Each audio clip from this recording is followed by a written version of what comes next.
I used to think staying fit for life meant lifting heavy and doing long workouts. But when I looked at how the world's top coaches and rehab experts train people across all ages, I was shocked. They were just doing a few basic exercises over and over and staying strong for decades. A few years ago, I saw a 65-year-old man do something that stopped me mid-workout. He moved with more strength, control, and balance than half the 20-year-olds in the gym. I asked his coach, what was he doing differently? And the answer surprised me. There's one exercise that almost no one does, but the people who do, they move better, stay injury-free, and age way slower than everyone else. It's called the Turkish get-up, and it might be the most underrated exercise in the universe. Here's what makes it special. You're getting up from the floor while holding the weight above your head. It trains your core, your shoulders, your hips, and even your nervous system, meaning you're building strength, mobility, coordination, and stability all at once. One study proved that adults who could go from the floor to standing position without using their hands had a much higher life expectancy than those who couldn't. Now imagine doing that while holding 20 kilos overhead. The benefits are unreal.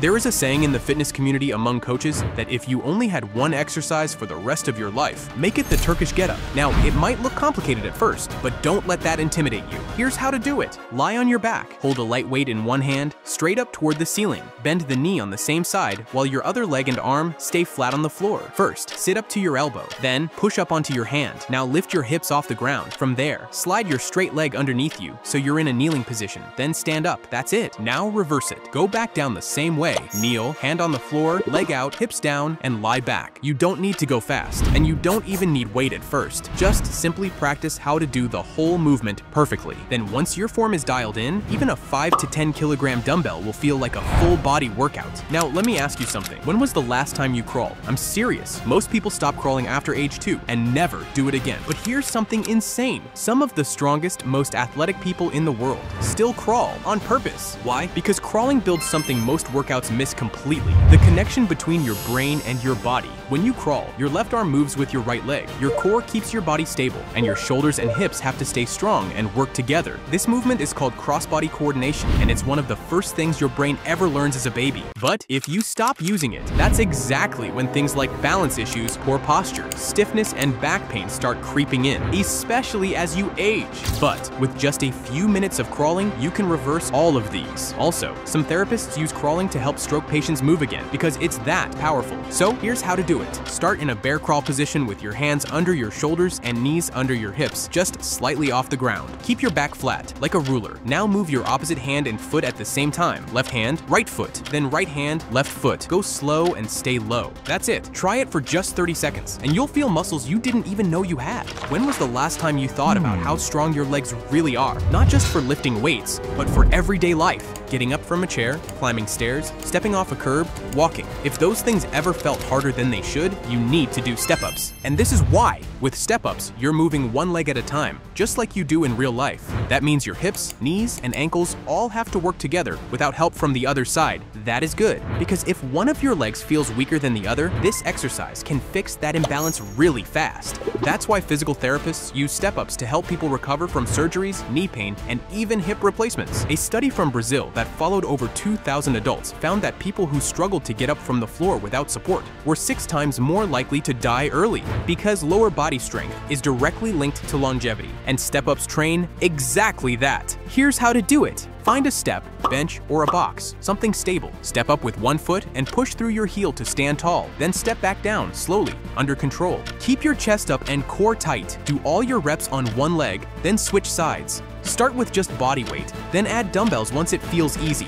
A few years ago, I thought I was strong. I could bench press a lot, I could curl heavy dumbbells. But every time I bent over to tie my shoes or pick up a bag, my lower back would light up like I was 80 years old. It didn't make sense. I worked out all the time, but something was off. And then a coach showed me the truth. He said, your hips are asleep and your back is doing all the work. That's when I found kettlebell swings. At first, I didn't get it. You swing a weight back and forth. Big deal, right? But the first time I did it properly, it hit different. And the next day, I felt sore in places I didn't even know existed because it wasn't just a workout. It was a reset. See, most people lose their hip power as they age. They stop moving explosively, they stop hinging, and their posture, balance, and lower back start falling apart. Swings fix all of that. Here's how to do it. Grab the kettlebell and hinge back like you're trying to close a car door with your butt. Let the bell swing between your legs. Then drive your hips forward like a snap. The bell floats up, your core locks in, then it falls, and you do it again. You're not squatting, you're not lifting with your arms. This is all about the hips. Just 30 seconds of swings is enough to feel what I'm talking about.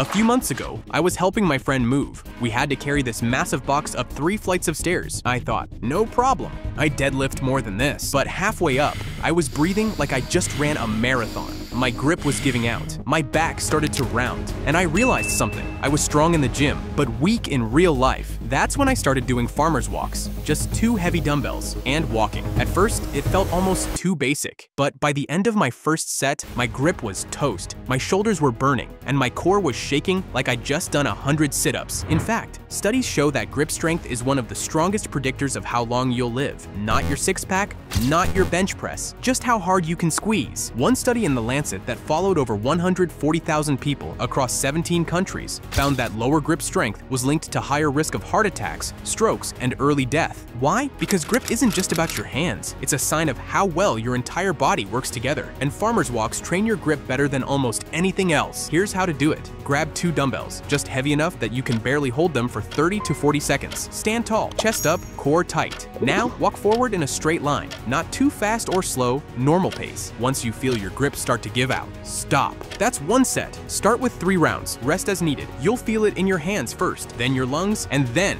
your soul. But after a few weeks, everything in your body will feel stronger, tighter, and more connected. Now, here's the part nobody tells you. You can have the perfect exercises, but if you don't put them together the right way, they won't work the way they should. It's like trying to build a house with the right bricks, but no blueprint. So, let me give you the blueprint, a routine you can actually follow. Simple, short, but brutally effective. If you do it right, of course. Let's start with the Turkish getup. You're gonna do 2 slow controlled reps per side. Don't rush. This isn't about speed, it's about connection. After both sides, take a 60-second rest. Then repeat the whole thing again for 3 total rounds. Next, we're going into crawling. Do this for 30 seconds, then rest for 30 seconds. And repeat it 3 times. You'll be shocked at how challenging it is and how good your body feels after. Now we hit the legs with step-ups. This one's simple, but don't underestimate it. Find a step, bench, or sturdy box around knee height. Step up, push through your heel, stand tall, then step down slowly and controlled. You're gonna do 10 reps on 1 leg, all in a row. Once you finish one side, switch legs. Then rest for 60 seconds. Do that for 3 total rounds. Then we go explosive kettlebell swings. Grab a kettlebell that feels challenging, but not crazy heavy. Hinge your hips back like you're closing a car door with your butt. Do 20 swings, then rest for 45 seconds. Repeat that for 3 total rounds. And now we finish with farmer's walks. Pick up 2 heavy dumbbells, something you can barely hold for 40 seconds. Now walk forward in a straight line. Don't rush it. Once your grip starts slipping, stop. That's 1 set. Rest for 60 to 90 seconds. Then go again. Do that 3 times. And that's the full routine. Rest between each exercise for around 90 seconds. It takes about 20 to 25 minutes to fully complete it, and do it 3 to 4 times a week. Don't overdo it because you need time for recovery. Good luck!